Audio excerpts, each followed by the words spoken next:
আসসালামু আলাইকুম। এই যে বাড়িতে আসছিলাম, শীত মনে কইরা কাপড় চোপড় বেশি করে নিয়ে আসছিলাম।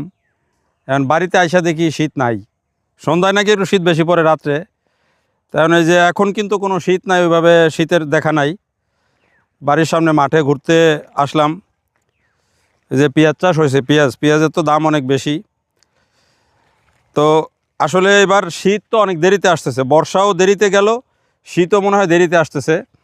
এবং যেই লেভেলের শীত এখন তো আজকে তো পৌষ মাস পড়ছে, অর্থাৎ আনুষ্ঠানিকভাবে ক্যালেন্ডার অনুযায়ী শীতকাল শুরু, কিন্তু শীত সেইভাবে কিন্তু নাই। দেখেন কি সুন্দর রোদ, আবার এই যে টি শার্ট গায়ে দিয়ে ঘুরতেছি গ্রামের মধ্যে, তার মানে বুঝতেছেন যে শীতকাল এখন মানে ঋতুচক্রটাই পুরো বদলাই গেছে।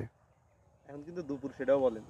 ও দুপুর মানে এখন তো করে 3টা 3:30 বাজে দুপুরবেলা, তাও তাহলে তো এখন তো শীত পাবেন না ভাই। না কিন্তু তারপরেও শীত, একটা শীত গ্রামে একটা শীত আছে না, ডিসেম্বর মাস শেষ হয়ে যাচ্ছে, এখনও যদি শীত না পড়ে, শীত কবে পড়বে আর? শীত আছে ভাই, আছে, সন্ধ্যার পরে বলছেন। ঠিক আছে, দেখি সন্ধ্যার পরে আবার বলমনে।